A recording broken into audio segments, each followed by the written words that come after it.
होमज्ञानतिमिरान्धस्य ज्ञानञ्जनशलाकया चक्षुरुन्मीलितं येन तस्मै श्रीगुरवे नमः। नमो विष्णुपादाय कृष्णप्रेष्ठाय भूतले श्रीमते भक्तिवेदान्तस्वामिन्निति नामिने। नमस्ते सारस्वती देवे गौरवाणी प्रचारिणे निर्विशेष शून्यवादी पाश्चात्य देश तारिणे। नित्यानंद नमस्तुभ्यं प्रेमानंद प्रदायिने कलौ कल्मषनाशाय जानवापतये नमः। नमो महावदन्याय कृष्ण प्रेम प्रदायते कृष्णाय कृष्ण चैतन्य नामने गौरतुसे नमः। जय श्री कृष्ण चैतन्य प्रभु नित्यानंद श्री अद्वैत गदाधर श्रीवासादि गौर भक्त वृंद। हरे कृष्णा कृष्णा कृष्णा हरे हरे हरे राम राम राम हरे हरे। हरे कृष्णा। आप सभी भक्तों का हार्दिक स्वागत है आज के श्रीमद् भागवतम के चर्चा में। हम लोग चर्चा कर रहे हैं Shrimad Bhagavatam first canto 7th chapter, और इसका श्लोक संख्या 4 पे चर्चा किए थे, जिसमें वर्णन प्राप्त होता है। भक्ति योगे न मनसी सम्यक प्रणहिते अमले अपश्यत पुरुषम पूर्णम मायाम च तद अपाश्रितम।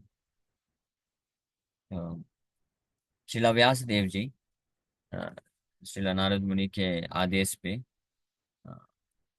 भक्ति योग मनसी, भक्ति योग के माध्यम से अपने मन को चेतना को जब पूर्ण रूप से स्थित किए तो भगवान पूर्ण पुरुष का दर्शन प्राप्त करते हैं, साक्षात्कार। ये जो दर्शन यहाँ पे अपश्यत पुरुषम पूर्णम बताया गया है। सो ये सॉ मतलब उन्होंने देखा। तो ये देखा बस ऐसा नहीं कि आंखों से देखने वाली बात की जा रही, ये पूर्ण साक्षात्कार प्राप्त किए।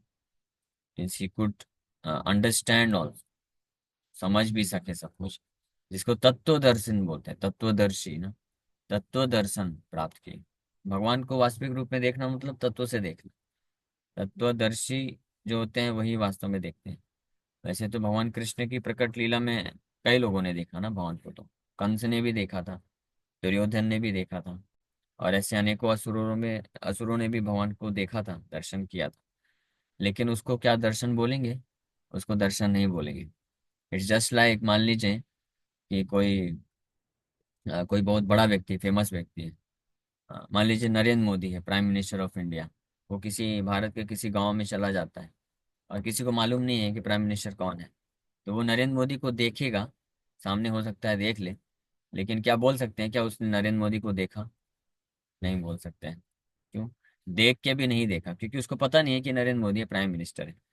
फिर जब नरेंद्र मोदी भले ही चला गया उस गांव से, फिर बाद में उसको कोई बताया कि अरे, जो तुम्हारे सामने खड़ा था, तुमसे हाथ मिलाया, तुमसे बातचीत किया, मालूम है को कौन था? वो प्राइम मिनिस्टर था, नरेंद्र मोदी था। अच्छा, प्राइम मिनिस्टर था वो? ओहो, मुझे तो पता ही नहीं था। हाँ? यानी जब फिजिकली देख रहा था तब वास्तव में नहीं देखा था, और जब चला गया वो, उसके बाद जब किसी ने उसको बताया तब बोलते हैं वास्तविक रूप में उसने देखा। है ना? तो इसी प्रकार से भगवान का वास्तविक जो दर्शन है ना, वो ऐसे आंखों से नहीं होता है। जब भगवान के बारे में कोई बताता है तत्व, उनका कान से, इसलिए बोला जाता है कि कान से हम दर्शन करते हैं। न केवल भगवान का, बल्कि किसी भी वस्तु, व्यक्ति, संसार में कुछ भी जो हम देखते हैं ना, वो हम वास्तव में कान के थ्रू देखते हैं। क्योंकि कान के थ्रू पहले सुनते हैं, जानते हैं, समझते हैं, तो जब उसके उसकी रियलिटी, तत्व पता चलती है, तो उसको वास्तविक रूप में देखना बोला जाता है। अदरवाइज आंखें होकर के भी व्यक्ति नहीं देखता है। इसलिए बोलते हैं ना, कहीं आपने सुना होगा, आंखें होते हुए भी अंधे हो क्या? कोई आंखें रहती हैं फिर भी बोलते हैं अंधे हो गया, ऐसे बोलते हैं ना। क्यों? मतलब समझ नहीं है। अगर किसी चीज की समझ नहीं होती किसी व्यक्ति को, तो बोलते हैं आप अंधे हो क्या, ऐसे करके बोलते हैं। समझ कैसे विकसित होती है? जब कोई सुनता है ध्यान से, जब सुनेगा तो जानेगा कि ठीक ठीक क्या वस्तु क्या है, वास्तविकता। तो इसी प्रकार से भगवान को अगर देखना है, मतलब भगवान को तत्व के साथ समझना है, ये अर्थ में होना चाहिए। तो भगवान को तत्व के साथ समझने के लिए उसको सुनना पड़ेगा प्रामाणिक सोर्स से। और प्रामाणिक स्रोत तो श्रील व्यास देव श्री नारद मुनि के द्वारा सुने पहले भगवान के बारे में, और फिर वो जब उस पे मेडिटेट करते हुए ध्यान किए, then he could see the supreme God, तब वो भगवान को अपश्यत पुरुषम पूर्णम, पूर्ण पुरुष को देख पाए। और न केवल भगवान को देख पाए, भगवान को देखना मतलब जैसे भगवान के तत्व को, भगवत तत्व को अगर कोई समझ गया तो इसका मतलब ही नोज एवरीथिंग, वो सब कुछ देख लिया, सब कुछ जान गया। वो माया को भी देख लिया, माया को भी जान गया। हाँ। जैसे कुछ लोग बोलते हैं ना कि आप क्या भगवान भगवान बस करते रहते हैं, भगवान बस जानोगे और कुछ नहीं जानोगे संसार के बारे में। सांसारिक चीज को भी जानना चाहिए। तो सांसारिक चीज को, सांसारिक चीज को जानने की आवश्यकता नहीं है। सांसारिक चीज, सांसारिक स्थिति को जानने की आवश्यकता उनको होती है जो भगवान को नहीं जानते। लेकिन अगर कोई भगवान को नहीं जानता है तो संसार को भी अच्छे से जान नहीं सकता है, क्योंकि संसार जो है, ये जगत जो है, माया जिसको बोलते हैं, माया का मतलब होता है ये भौतिक जगत, संसार। तो ये वास्तव में बहुत ही विल्डरिंग है, मोहित करने वाला होता है, मोह। वही आज का श्लोक बताया जाएगा, आज के श्लोक में, कि संसार को या माया को, संसार का एक्चुअली अर्थ अलग होता है, लेकिन इस जगत में लोग संसार करके बोलते हैं, इसलिए हमको बोलना पड़ रहा है। संसार का अर्थ होता है जन्म मृत्यु के बंधन को संसार बोला जाता है, वास्तविक अर्थ ये होता है। तो जगत जो है, ये विश्व ब्रह्मांड जो है, इसको वास्तव में माया बोला जाता है, माया जगत है। माया मतलब भगवान की शक्ति। पूरा ब्रह्मांड सृष्टि जो है भगवान की, ये सृष्टि भगवान की माया है। माया, माया का मतलब शक्ति होता है। माया के कई अर्थ होते हैं। एक अर्थ होता है माया का कि भगवान की शक्ति। और ऐसे भगवान की दो प्रकार की, विशेष रूप से दो प्रकार की शक्तियां हैं ना, बहिरंगा शक्ति, महामाया शक्ति भी बोलते हैं, और दूसरा योग माया शक्ति, अंतरंगा शक्ति भी जिसको बोला जाता है। तो ये शक्ति होती है, इसको माया बोला जाता है। तो ये माया को जो जानने का प्रयास करते हैं, यानी इस भगवान की बहिरंगा शक्ति को जानने का प्रयास करते हैं, इस ब्रह्मांड जगत के बारे में जानने का प्रयास करते हैं कि इसमें कैसे रहना चाहिए, किस प्रकार से जीना चाहिए, किस प्रकार से कार्य करना चाहिए ताकि सुख प्राप्त कर सकें। तो ऐसे लोग वास्तव में हमेशा विफल हो जाते हैं, वो पूर्ण रूप से कभी नहीं जान पाते। लेकिन जो भगवान को जान जाते हैं, भगवान का आश्रय लेते हैं, तो भगवान की कृपा से वो इस माया जगत को भी जान जाते हैं। क्यों ऐसा है, कारण क्या है? क्योंकि माया जो है भगवान के अधीन है। जैसे इस श्लोक में लिखा हुआ है ना, ये पिछले श्लोक में जो हमने पढ़ा, कि भक्ति योगेन मनसि सम्यक प्रणीत अमले अपश्यत पुरुषम पूर्ण मायम तद अपाश्रयम, अपाश्रयाम, अपाश्रय मतलब अंडर फुल कंट्रोल। क्योंकि माया जो है भगवान के पूरे कंट्रोल में, नियंत्रण में है, तो भगवान को फॉलो करती है, छाया की तरह है ना, छाया की तरह। आप किसी की छाया को अगर रोकना चाहते हैं, पकड़ना चाहते हैं, तो आपको क्या करना पड़ेगा? उस व्यक्ति को पकड़ना पड़ेगा, है ना। हाँ, वो वाली तो सिद्धि हर किसी के पास होती नहीं है। जो क्या नाम था उसका, हनुमान जी की छाया को पकड़ के रोकने का प्रयास कर रही थी, उसका कुछ तो नाम था, भूल रहा है, कोई राक्षसी थी ना। तो वैसे सिद्धि तो है नहीं। अगर वैसे सिद्धि भी अगर किसी के पास होगी तो भगवान की छाया को तो नहीं पकड़ पाएगा फिर भी। हनुमान जी की छाया को पकड़ ली और रोक ली इस प्रकार से हनुमान जी को। ये रामायण में आता है। लेकिन भगवान की छाया को कोई नहीं पकड़ सकता है। माया बोलते हैं, यानी भगवान की शक्ति इनकंसीवेबल है, ये अचिंत्य है, अचिंत्य अगम्य है। अचिंत्य मतलब जिसके बारे में चिंतन नहीं किया जा सकता, अगम्य मतलब जहां तक पहुंचा नहीं जा सकता, कॉम्प्रीहेंड, इनकॉम्प्रिहेंसिबल बोलते हैं इसको। हाँ। इसके बारे में मार्कंडेय ऋषि की कथा आती है विस्तार से, हमने ऑलरेडी कुछ और बताया है। मार्कंडेय ऋषि इतने महान तपस्वी योगी, ऑलमोस्ट 81 करोड़ ईयर्स, 81 करोड़ों तक उन्होंने तपस्या किया था, या आज के भाषा में बोले रिसर्च किया था। तो वो नहीं समझ पाए।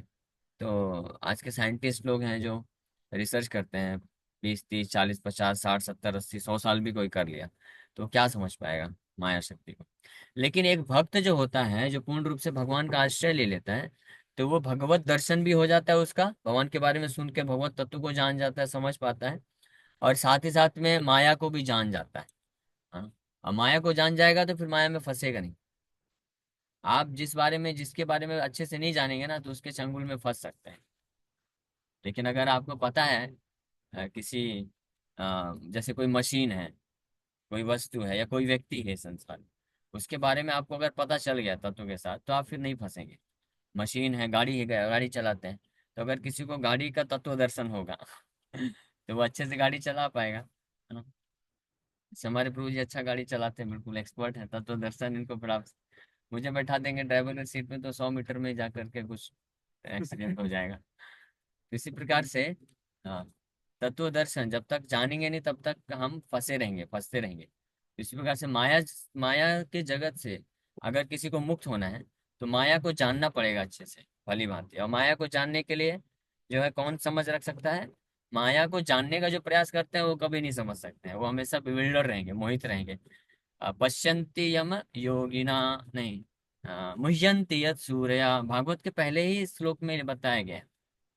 ओम नमो भगवते वासुदेवाय, जन्मादि यस्य तहान्वदयादितरश्च, मुह्यन्ति सदा सूर्य, मुह्यन्ति यत् सूर्य, सूर्य मतलब देवता गण भी, देवी देवता गण भी जिनके माया के द्वारा मोहित रहते हैं, वो भी, even Lord Brahma and Lord Shiva, what to speak of other demigods and other human beings, इतने महान देवता वो भी मोहित हो जाते हैं भगवान की बहिरंगा शक्ति से, माया शक्ति से।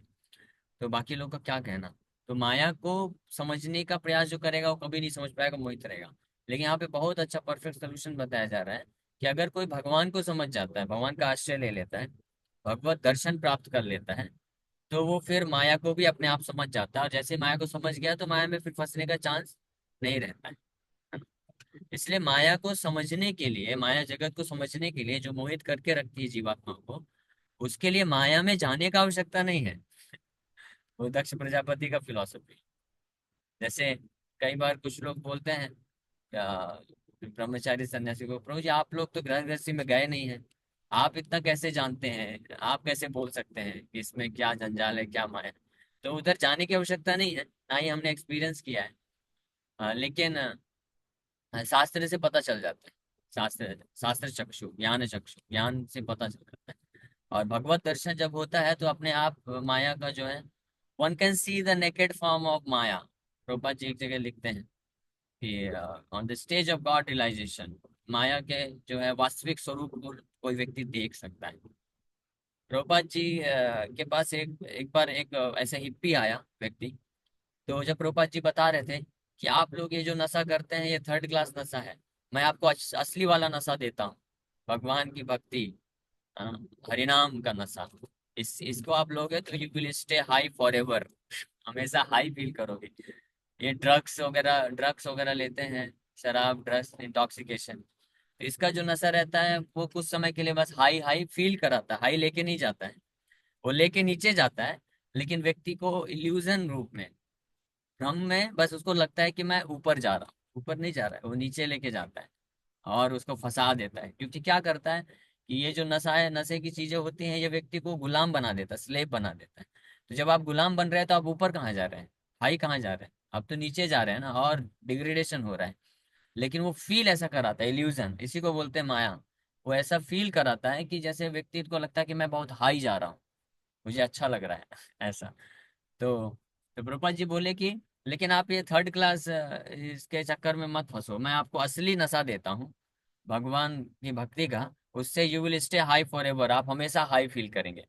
तो एक हिप्पी ने पूछा कि Swami ji, have you tested और टेकन ड्रग्स, कोकीन, आपने ये सब लिया है क्या कभी, टेस्ट किया है कभी, इसको आजमाया है जो आप बोल सकते हैं कि इससे ज्यादा अच्छा और कुछ है? तो प्रभुपाद जी बोले कि मुझे ये सब जो है टेस्ट करने का जरूरत नहीं है, क्योंकि शास्त्र से सब पता चल जाता है। फिर प्रभुपाद जी बोले, I have not tasted all this thing, but my disciples have tasted and they have tasted this also, Hare Krishna mahamantra, so they have compared. बोलते हैं प्रभुपाद जी कि मेरे ये शिष्य जो बैठे हैं ना, इन लोगों ने टेस्ट किया है आपका ये ड्रग्स, कोकीन और ये सब नशा, इस सब को भी टेस्ट किया है।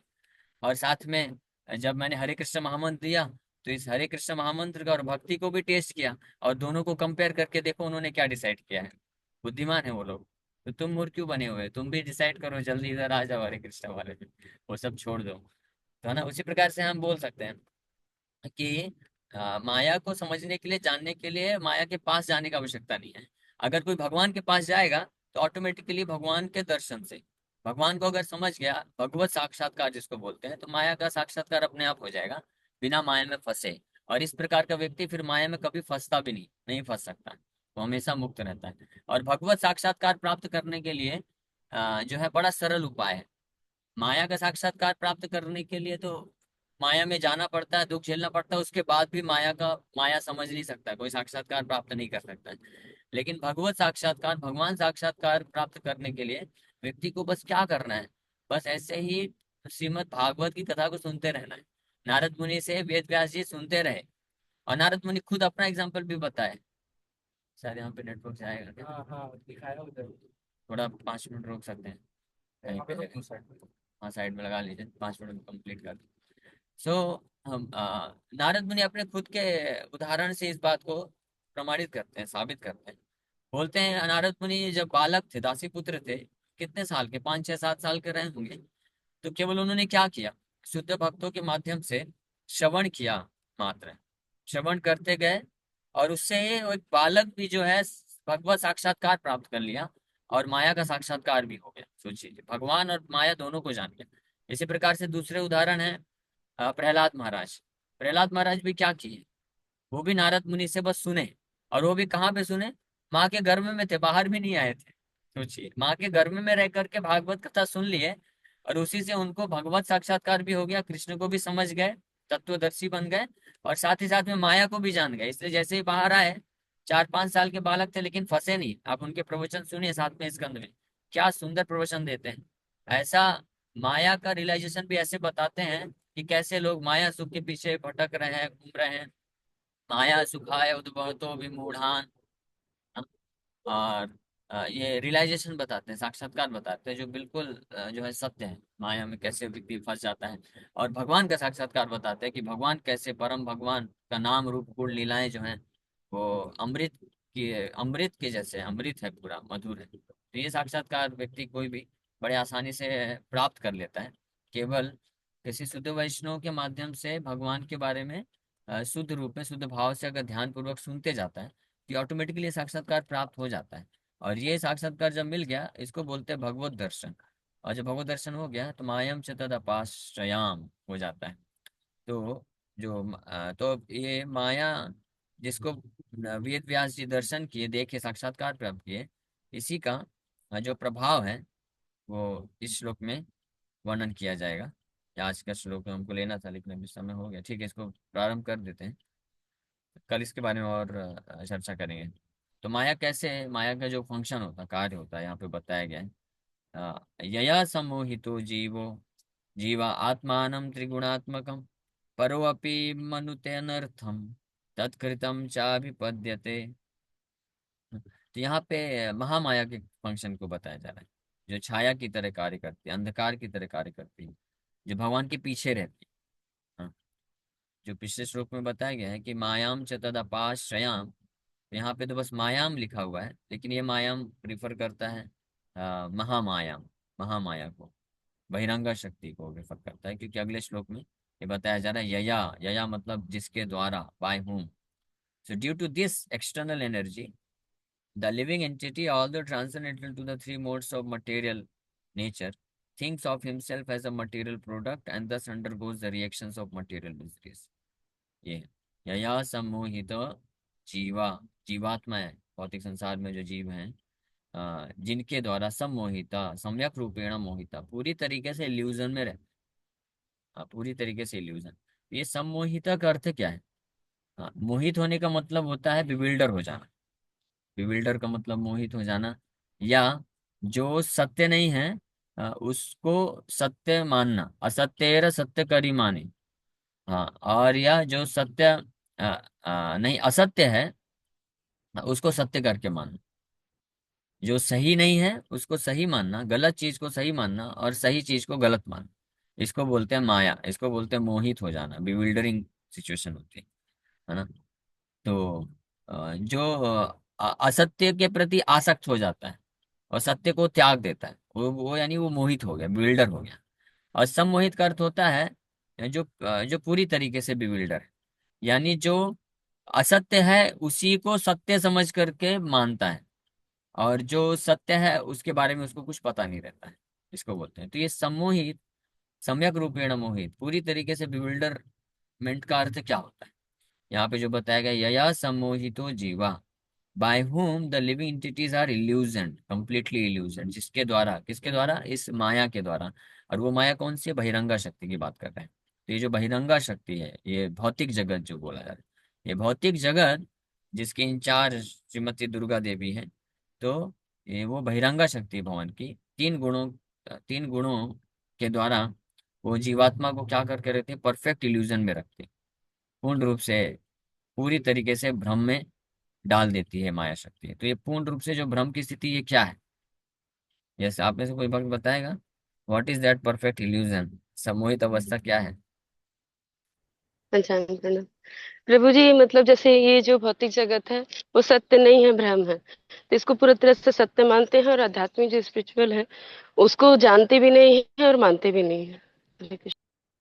यस, वो तो मोहित, मोहित मोह की अवस्था हो गई, व्यक्ति मोहित है। लेकिन एग्जैक्ट तरीके से बताइए, वो क्या है एक्चुअली, सबसे बड़ा मोह क्या है? यस, पलक मैं बताइए। मैं हाँ, शरीर नहीं, आत्म, मतलब अपने आप को, देहात में बुद्धि। मतलब देहात में बुद्धि में रहते हैं, हाँ, देहात वेरी बुद्धि में। नाइस। यस, देहात में बुद्धि। हाँ, ये है, इसको सम्मोहन बोलते हैं, सम्मोहित हो जाना, पूरी तरीके से सम्मोहित व्यक्ति जो है, उसका लक्षण क्या है? कि अपने आप को शरीर समझना। जस्ट इमेजिन देहात में बुद्धि जिसको बोला जाता है, to think oneself to be this body. और ये इसको सम्मोहन क्यों बोला गया है? सम्मोहन, सम्मोहित हो जाता है, सम्मोहन इसलिए बोला गया, परफेक्ट विल्डरनेस बोला गया है। क्यों? क्योंकि इतना पावरफुल है कि जो आध्यात्मिक मार्ग में अगर कोई आ भी जाता है ना, और अगर सुन लेता है, समझ लेता है, जान लेता है कि हम ये शरीर नहीं आत्मा है, लेकिन फिर भी वो देहात बुद्धि इतनी पावरफुल होती है, सम्मोहन इतना शक्तिशाली होता है कि उससे बाहर नहीं निकल पाता है। प्रवचन में तो बैठ भी जाएगा, सुन भी लेगा, लेकिन जैसे ही प्रवचन खत्म हुआ, मीटिंग एंड हुई, फिर गया, तो वापस से चालू हो गया है शरीर के इस हिसाब से। कितना पावरफुल है ना ये illusion. It's not very easy to overcome this, इतना आसान नहीं है इसको ओवरकम कर पाना, है ना? ऐसे कुछ भक्त लोग बोलते हैं, तो जी क्लास में बोलना आसान है, करना कठिन है। तो मैं बोला सही बात है, बोलना आसान हो सकता है, हाँ, और पालन करना कठिन हो सकता है, लेकिन असंभव नहीं हो सकता है। लेकिन अगर हम अपने आप को सम्मोहन में रखेंगे, पूरी तरह से बिविल्डर में, देहात बुद्धि में रखेंगे, तो फिर इसमें रह करके सुख प्राप्त करना, तो वो तो असंभव है, इम्पॉसिबल। तो कम से कम आध्यात्मिक मार्ग कठिन हो सकता है, लेकिन असंभव तो नहीं है। भौतिक जीवन तो असंभव है। प्रभुपाद जी से एक बार एक शिष्य बोले कि Prabhupada, spiritual life is very difficult, आध्यात्मिक जीवन बहुत कठिन है ना? जो सुनते हैं, समझते हैं, वो तो अच्छा लगता है, समझ में आ जाता है सब कुछ, लेकिन फिर पालन करने में फिर उसको क्या बोलते हैं सरल भाषा में, नानी याद आ जाती। तो प्रभुपाद जी को ऐसे ही बोल रहे थे वो एक बार, उनके शिष्य, कि spiritual life is too difficult, very difficult. Prabhupada ji बोले, स्पिरिचुअल लाइफ में be difficult but material life is impossible. भौतिक जीवन कठिन हो सकता है, सॉरी, आध्यात्मिक जीवन कठिन हो सकता है थोड़ा, लेकिन भौतिक जीवन तो असंभव है। क्यों असंभव है? क्योंकि the hope with which we execute this material life, जिस आशा के साथ हम इस जीवन यापन करते हैं, भौतिक जीवन यापन करते हैं, वो आशा केवल निराशा में परिवर्तित होने वाली है। ये सबको पता भी होता है, सोचिए, इंटरेस्टिंगली सबको मालूम है। किसको ये नहीं मालूम है कि हम इस भौतिक संसार में कुछ भी प्राप्त करेंगे, वो अल्टीमेटली मृत्यु के समय सब खत्म होने वाला है? सब कोई जानता है ना। फिर भी सम्मोहन, ये परफेक्ट जो बिल्डरनेस है, इतना पावरफुल है ये माया, बहिरंगा शक्ति जो है, यया सम्मोहितो जीवा, इतनी शक्तिशाली है कि व्यक्ति को ऐसे देहात बुद्धि में डाल के रखती है कि व्यक्ति देहात बुद्धि, यानी अपने आप को शरीर समझना, शरीर से संबंधित वस्तु, व्यक्ति, स्थान, परिस्थिति से जो आसक्ति बन जाती है, उसको त्याग ही नहीं पाता है, छोड़ ही नहीं पाता है, जानने के बाद, सुनने के बाद भी। 16 माला भी रगड़ देता है डेली डेली, फिर भी जो है, जैसे ही माला रखा, खत्म, वापस चालू, है ना? तो इसलिए इसका सोल्यूशन क्या है? माला हाथ निकलना ही नहीं चाहिए, यानी कहने का मतलब है 24 आवर्स कृष्णा कॉन्शियसनेस बहुत जरूरी है। हाँ? ये यहाँ पे एक उसका भी उत्तर मिलता है कि जो भक्त ये सोचते हैं, बोलते हैं कि अरे मैं 3 साल से 16 माला जप कर रहा हूँ, फिर भी कुछ हो नहीं रहा है, वो भक्त है कि नहीं है? ध्यान से सुनते जाइए, अगर है शायद। 3 4 4 साल हो गया मुझे, करते हुए फिर भी जो है मन इतना डिस्टर्ब क्यों रहता है, विचलित क्यों रहता है, लगता है ये हरे कृष्ण महामंत्र काम नहीं कर रहा है। तो समझना चाहिए कि हरे कृष्ण महामंत्र में प्रॉब्लम नहीं है। समस्या क्या है कि हम जो है बहुत सम्मोहन में है, सम्मोहित है, या सम्मोहितो जीवा।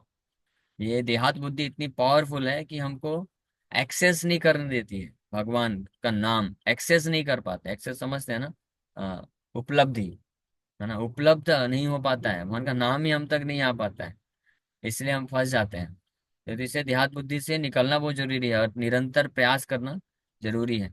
रिजिड प्रैक्टिशनर बनना पड़ेगा, सख्त रिजिड प्रैक्टिशनर का अर्थ होता है कि जो day after day, month after month, year after year, और even birth after birth if required, birth after birth also, one has to go on with the execution of his devotional activities।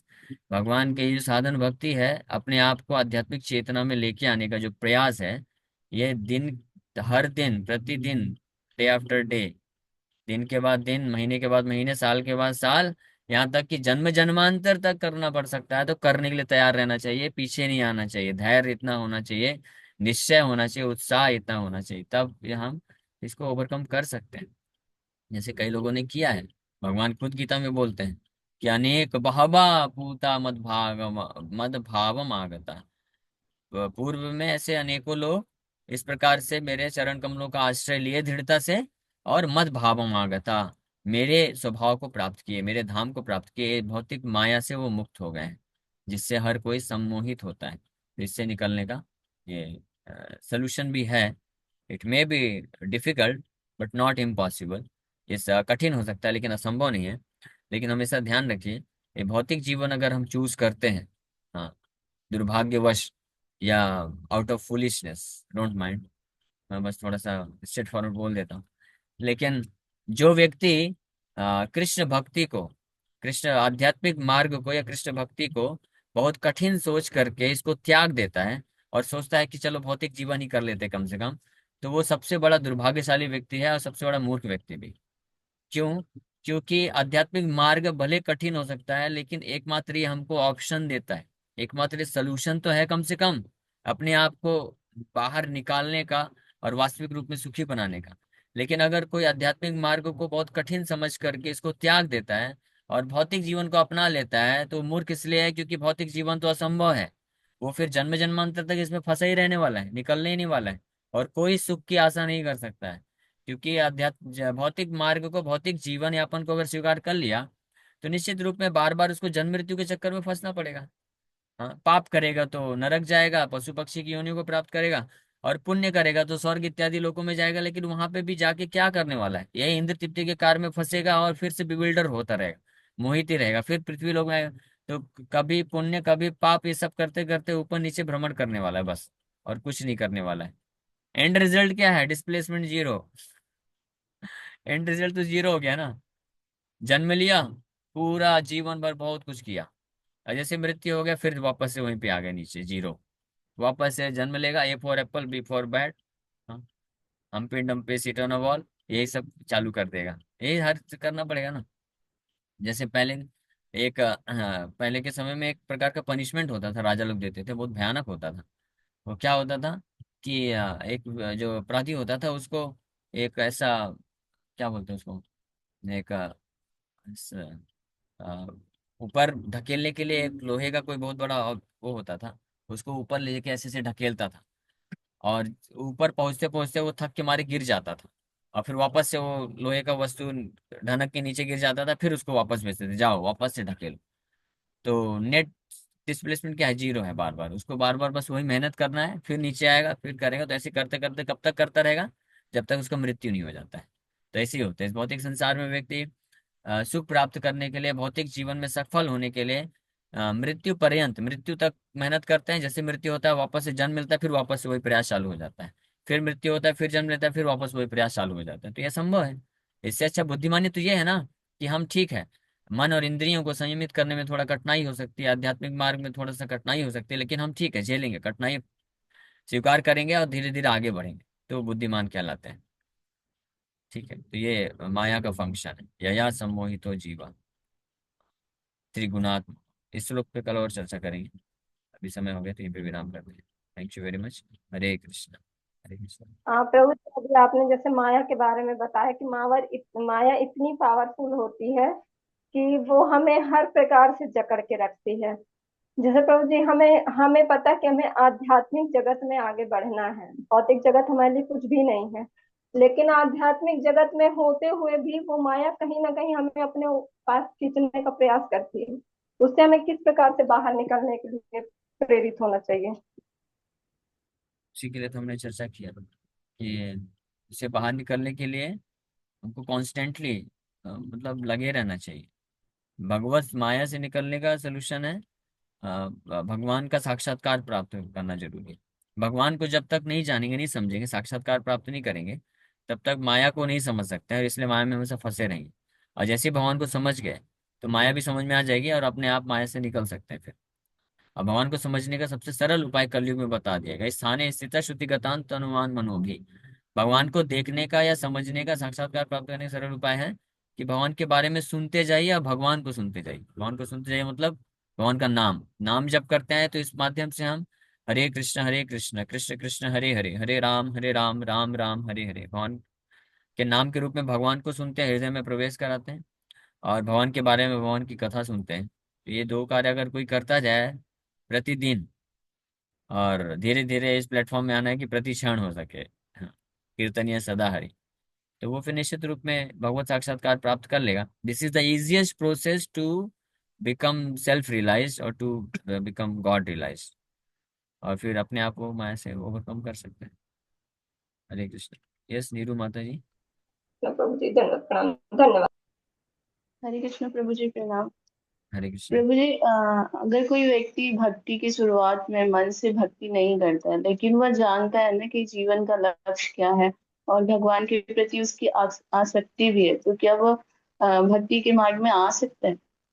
Yes आ सकते हैं बिल्कुल। हाँ, ये कम से कम इतना विश्वास होना चाहिए कि यस, हमारे जीवन का वास्तविक लक्ष्य है भगवान कृष्ण की भक्ति को प्राप्त करना, यही हमारा लक्ष्य है। लेकिन किसी कारणवश भौतिक आसक्ति होने के कारण वो पूर्ण रूप से भले ही नहीं कर पा रहा है अभी कृष्ण भक्ति, लेकिन अगर वो भगवान को और भगवान के भक्तों का संग नहीं छोड़ता है, लगा रहता है, तो धीरे धीरे वो संग के प्रभाव से भक्ति जो भी करता रहता है ना, वो उसके प्रभाव से वो भौतिक आसक्ति को ओवरकम करता है धीरे धीरे, और फिर 100% भी पूरी तरह से समर्पित भी हो जाएगा। क्योंकि जो फुल सरेंडर है, पूर्ण समर्पण है, हम वो इमीडिएटली एक्सपेक्ट नहीं कर सकते कि तुरंत ही हो जाए। लेकिन तो वो पूर्ण समर्पण प्राप्त करने का इच्छा हृदय में हमेशा रहना चाहिए, और अपनी परिस्थिति में रहते हुए हम कितना बेस्ट कर सके वो हमको प्रयास करना चाहिए भक्तों के संग में रह करके। तो फिर हम धीरे धीरे प्रगति होती है, इसमें कोई डाउट नहीं। ठीक है।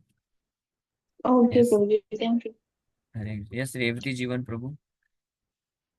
हरे कृष्णा, धन्यवाद, प्रणाम प्रभु। धन्यवाद प्रणाम। हरे कृष्ण। प्रभु जी, आपने अभी माया का बहुत अच्छी तरीके से सिचुएशन बनाया, लेकिन थोड़ा सा प्रभु जी ये है प्रॉब्लम कि हम लोग गृहस्थी लोग हैं, भौतिक जगत में रहते हैं।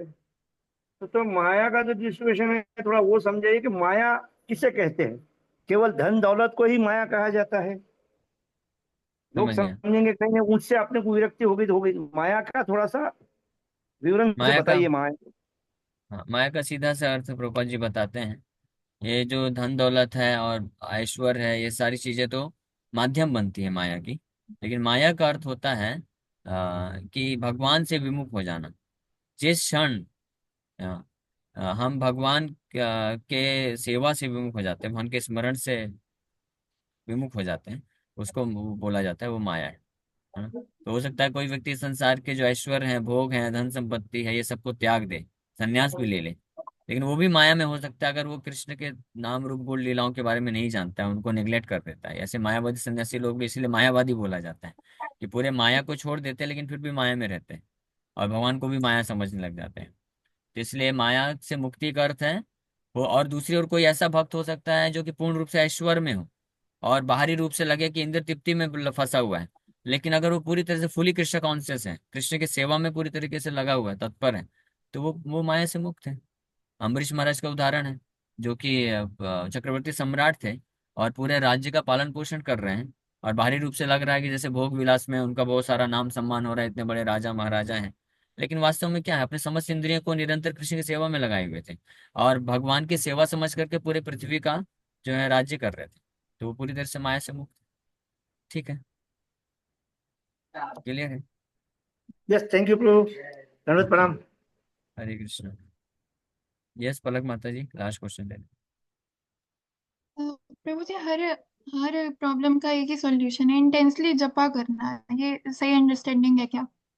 हाँ, यह सही अंडरस्टैंडिंग है। इंटेंसिटी के साथ भगवान का आश्रय लेना है, कृष्णा कॉन्शियस होकर के जपा करना है।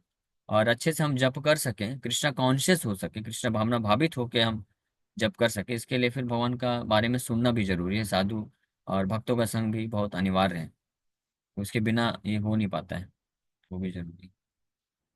ओके। ओके। हरे प्रभु, कृष्णा। हरि नाम चिंता मेरी करने वाले हैं। हाँ करेंगे ना, 9 बजे। ठीक। हरे कृष्ण।